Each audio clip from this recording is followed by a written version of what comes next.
নমস্কার এবং আসসালামু আলাইকুম প্রিয় ভাই বোনেরা এবং গুরুজনেরা, মানবতার স্বার্থে এবং দেশের জন্য আপনাদের সামনে আমি সঞ্জয় সাহা, একজন প্রবাসী বাংলাদেশি, উপস্থিত শুধুমাত্র কয়েকটি সমালোচনা নিয়ে। এক নম্বর, বিগত দিনগুলিতে যে সকল মানুষেরা শ্রীমতী শেখ হাসিনা সরকারকে ভোট দিয়েছিলেন তাদের উদ্দেশ্যে বলা। আপনারা শ্রীমতী শেখ হাসিনা সরকারকে এই উদ্দেশ্যেই তো ভোট দিয়েছিলেন যে বাংলাদেশ এমন একটি দেশ হবে যেখানে দেশের সকল নাগরিকরা মানবাধিকার থেকে বঞ্চিত হবে না, এবং বাংলাদেশ কখনো বিশ্ব জগতে অন্য কোনো দেশের দাসত্ব স্বীকার করবে না। যদি এই উদ্দেশ্যে ভোট দিয়েছিলেন তবে কি সেটা বাস্তবে হয়েছে?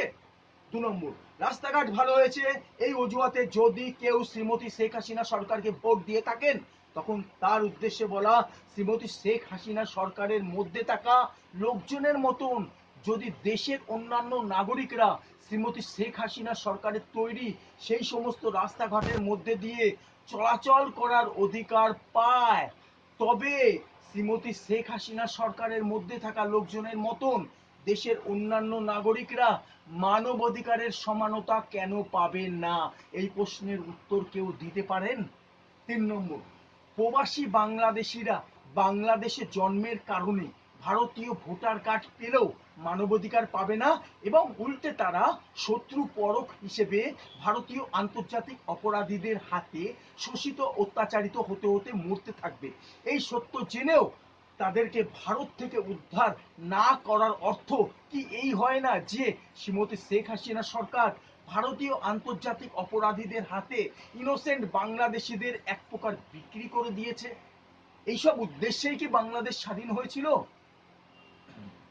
4, শ্রীমতী শেখ হাসিনা মহাশয়া আওয়ামী লীগের জনসভায় বারবার বক্তব্য রেখেছিলেন যে বাংলাদেশের ভিতরে যারা আছে সরকার শুধুমাত্র তাদেরকে নিয়ে চিন্তা ভাবনা করবে, অর্থাৎ আমাদের মতন যে সকল ইনোসেন্ট বাংলাদেশি শৈশবে ভারতে নিজেদের মামা বাড়ি, দাদু বাড়িতে গিয়ে আটকে পড়েছে, অর্থাৎ বাংলাদেশের জন্মের কারণে ভারতের মানবাধিকার আইন পাচ্ছে না এবং পাবেও না, অর্থাৎ ভারতীয় আন্তর্জাতিক অপরাধীদের হাতে এক প্রকার বিক্রি হয়ে গেছে, তথা বাংলাদেশে ভোট দিতে পারবে না। এ কথা কি আমাদের সংবিধানে, অর্থাৎ বাংলাদেশের সংবিধানে লেখা আছে? আপনারা সবাই জানেন যে এটা কমন সেন্স।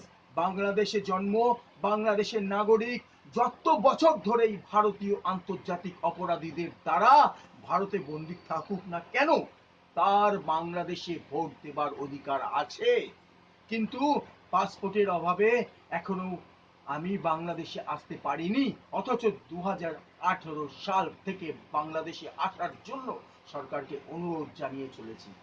ডকুমেন্ট দেখেই শ্রীমতী শেখ হাসিনা সরকারের বোঝা উচিত ছিল যে পুলিশ, কোর্ট এবং তাদের সেটিং বলতে পৃথিবীর অন্যান্য দেশে যা বোঝায় তা 12 ভাষার ভারতবর্ষের ক্ষেত্রে বোঝায় না। অতএব মানুষ হিসেবে দেশের মানুষকে উদ্ধার করাটাই সাংবিধানিক নির্দেশ, কিন্তু তিনি সাংবিধানিক নির্দেশ মান্য করার চেষ্টা করেননি। অন্যদিকে আবার যে সকল নাগরিক যারা এই ভেবেছেন যে শহীদ বঙ্গবন্ধুর মেয়ে শ্রীমতী শেখ হাসিনা তাই আমরা তাকে ভোট দিয়েছি, সেই সকল নাগরিকদের উদ্দেশ্যে এই কথা বলা যে বঙ্গবন্ধুর সহধর্মিণী এবং তার 3 ছেলে ও নিষ্পাপ শিশুপুত্র শেখ রাসেলকে শহীদের উপযুক্ত সম্মান চিরজীবন বাংলাদেশের নাগরিকরা করেছে এবং করবে, কিন্তু তা বলে এই নয় যে শহীদের দিদি বলে দেশের সংবিধান তার সমস্ত অপরাধকে ক্ষমা করবে।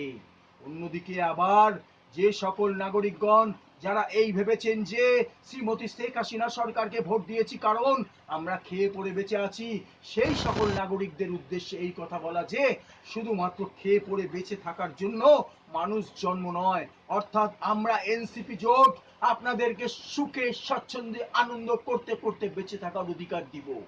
তাই প্রিয় শ্রোতাগণ, আপনারা একবার ভেবে দেখবেন যে যদি আপনারা সঠিক প্রার্থীদের ভোট দিতে পারেন যারা চীন, রাশিয়া এবং যুক্তরাষ্ট্রের মতন বাংলাদেশেও সবকিছুতে বিপ্লব ঘটাতে পারবে এবং সেই কারণে মাত্র একটি আদেশেই ভারত থেকে আমাদের মতন সকল নিরীহ বাংলাদেশিদের উদ্ধার করে বাংলাদেশে আনতে পারবে, তাহলেই বিপ্লব শুরু।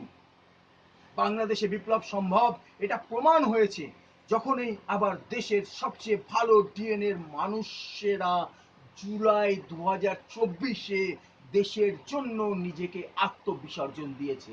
অন্যদিকে 12 ভাষার ভারতবর্ষ আয়তনে বড় হলেও সেখানে বিপ্লব সম্ভব নয়, কারণ পুলিশ কোর্ট ও তাদের সেটিং সেখানে রাজনৈতিক দলগুলোকে পরিচালনা করে, এবং সেই জন্য রাজনৈতিক দলগুলি কোনো দিনই পুলিশ কোর্ট ও তাদের সেটিং এর দ্বারা হওয়া ভয়ানক অপরাধগুলির বিরুদ্ধে গর্জে ওঠেনি। অর্থাৎ ভারতীয় সংবিধান সবসময় মিতপত্র ছিল এবং আছে এবং ভবিষ্যতেও থাকতে পারে। অর্থাৎ আমাদের মতন অসহায় ইনোসেন্ট মানুষগুলি পুলিশ কোর্ট ও তাদের সেটিং এর দ্বারা শোষিত অত্যাচারিত হতে হতে মরছে এবং হয়তো মরতেও থাকবে। বহু বছর ধরে সংগ্রহ করা সত্যগুলি যেগুলি আমি ইন্টারনেটে প্রবেশ করতে পেরেছি সেগুলি ভালো করে দেখলেই আপনারা সবকিছু বুঝতে পারবেন। আমার ফেসবুক পেজেও এখনো সবকিছু রয়েছে। গাড়ির চালকের হাতে যেমনি জীবন যাত্রীদের জীবন নির্ভর করে, তেমনি দেশের রাষ্ট্রনায়কদের হাতে দেশের মানুষের জীবনযাত্রার মান নির্ভর করে। অন্যদিকে কথায় আছে যে পাপ বাপকেও ছাড়ে না। অর্থাৎ আপনারা দেখেছেন যে যুক্তরাষ্ট্রের প্রধানমন্ত্রী যেমনি না বুঝে না জেনে হঠাৎ করে ইবল ভিলেনদের হয়ে পক্ষপাত দুষ্ট আচরণ করেছিলেন, তেমনি যুক্তরাষ্ট্রের শক্তিও কমে গেছে। অন্যদিকে চায়নার শক্তি বেড়েছে, কারণ চাইনিজ প্রেসিডেন্ট সর্বদাই ন্যায়ের পথে দুর্বলদের সাহায্য করার চেষ্টা করেছে। তাই আমার প্রিয় শ্রোতাগণ, রাষ্ট্রনায়ক নির্বাচন করার আগে এইসব পয়েন্টগুলি আপনাদের মাথায় রাখতেই হবে। এনসিপি জিন্দাবাদ, ইনকলাব জিন্দাবাদ, ডক্টর মোহাম্মদ ইউনিস জিন্দাবাদ, সমস্ত শহীদদের গড়া বাংলাদেশ জিন্দাবাদ। তাই শক্তিশালী এবং জনকল্যাণকর রাষ্ট্র গড়ে তোলার জন্য ডক্টর মোহাম্মদ ইউনিসের নেতৃত্বে দিকে দিকে এনসিপি প্রার্থীদের এবং তার জোট সঙ্গী বিএনপি ও জামায়াত ইসলামী প্রার্থীদের বিপুল ভোটে জয়ী করুন। জয়ী করুন, জয়ী করুন। বাংলাদেশ জিন্দাবাদ। জয় হিন্দ। বন্দে মাতরম।